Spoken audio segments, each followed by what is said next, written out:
we've been friends for a number of years now, regrettably. But yeah, I'm just going through the settlement at the minute. Yeah. you can tell we've not practiced this, can't you? No, that's good. Yeah, but no, we've been and it mainly formed our bond in a working men's club after the show rehearsals, weren't it? Oh yeah, drinking pints in Huddersfield, What was Almondbury it Working called? Men. No, Conservative Club. Connie Club, yeah. Con Club, yeah. Yeah. So 3 musical theatre, basically, Yeah. in short.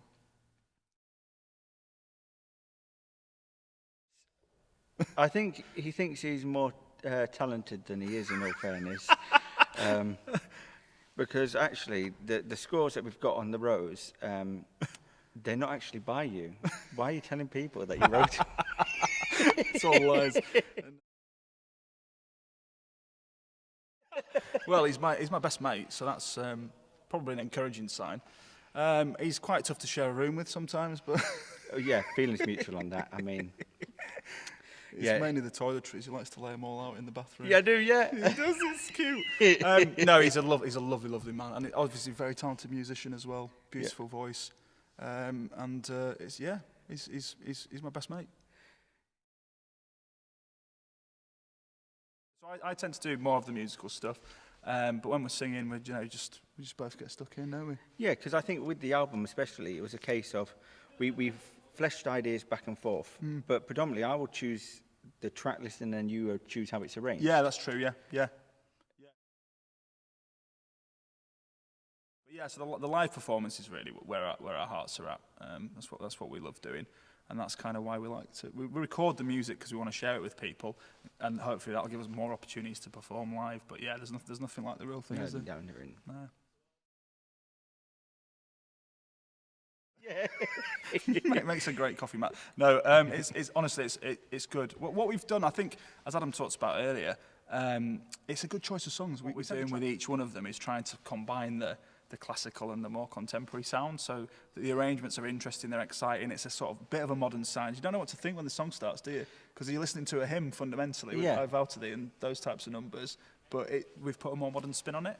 Yeah, of course. Yeah. It's essentially to bring, because people think that classical music as a genre is so stuffy, and it's like, something you'll find at the back of your grandma's, CD collection. Yeah. So it's essentially trying to bring the classical sound of an orchestra, but to a more contemporary, wider audience and make it more accessible for them. So Odyssey, absolutely, it's such a find of a song. I mean, going back to what we said earlier, Adam, you found the song, didn't you? Yeah. I think you've been listening to it in secret for years, haven't you? Yeah, I've been a closet listener to the original.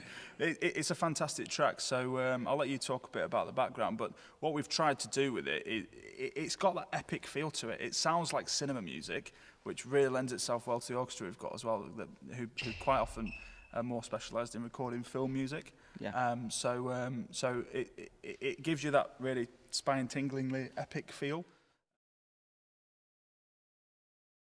What we like is the rousing music, So I Vow to Thee is obviously well-loved hymn. Princess Diana's famously her favourite hymn. And Jerusalem was another one we're thinking of putting on the album, actually. We still haven't 100% decided on that, have we? It might, depending on when you're watching this, it might be on the album. It might be on the album, it might not. If it's not on this one, you might not be on the album.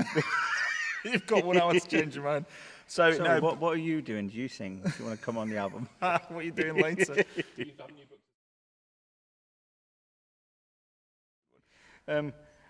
I suppose the thing is, when you realise that, how close you are as friends, when they don't actually care that you've hurt yourself. Now, in this scenario, we was in a hot tub scenario, yes. And you was on the phone talking to someone. Wow, in the hot tub, yeah, possibly. You was on video call or something? Probably. And anyhow, I stepped up the step, and it was one of those ones where the first bit that you walk in, it's like the lounge one, so it's not really a solid base. So I put my foot down and slipped and really badly hurt my arm falling into this hot tub. And all you could do was laugh. I still sometimes laugh, wake up in the middle of the night laughing about it. It's one of the funniest things I've seen in my entire life. My shoulder still hurts. It was very much like, the hashtag on YouTube would have been something like "Fat Man Falls into Hot Tub." That'd have gone viral. A lot more people would have watched that video than we'll watch this one. Yeah, it's It true. was one of the funniest things I've ever seen. True, yeah, it's good. You always stand on the same side. I think it's because Adam's a midget and I'm. You've got a big forehead. We are just disclaimer. We are a lot taller than them. I think. Yeah. In real life. There's good food. You've got pies. Yeah, pies are great. We like pies. Yeah. Anything apart from pies?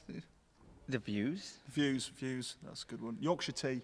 Yorkshire That's tea the is best thing about Yorkshire. I mean, apart from me and Adam, that is the best thing about Yorkshire, isn't it? wherever you go, there's always hotels that have a range of teas, and we're not saying you should buy this brand, but We'll buy this brand. But I literally carry Yorkshire tea everywhere I go. Yeah, and in fact, in my dressing room here, I've got one of those big bags. Have I not? He's literally got. I wish we should have brought it down. We should have brought it a jumbo bag of York. I didn't even know they made them this big.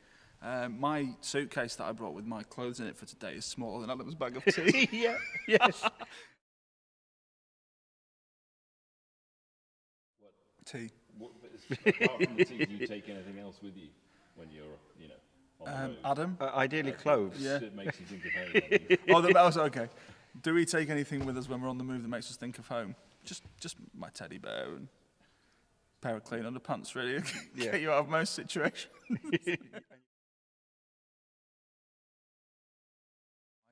Where would we be in 5 years? Still doing this, I'd be quite happy, to be honest with you. If we're making our music, people are enjoying it. Because if we're being honest, if people don't like the music, we won't still be doing it in 5 years. Well, I kind of feel like if people don't enjoy the music, we will still be here in 5 years until you do enjoy it. It's like Marmite. You know, like your parents, when you don't like vegetables when you're a kid, and they keep saying, eat it, and eventually you don't mind it. And I think that's like us with music. If you don't like it, we'll go around door to door and knock on the doors and say, here's a free CD. Because we don't have to give up. So it's like Marmite if Marmite had a really aggressive marketing strategy. If we was a song, it'd be Rick Astley's Never Gonna Give You Up. Of course it would. Hi, I'm Rob. And I'm Adam. And together we are Forever Tenors.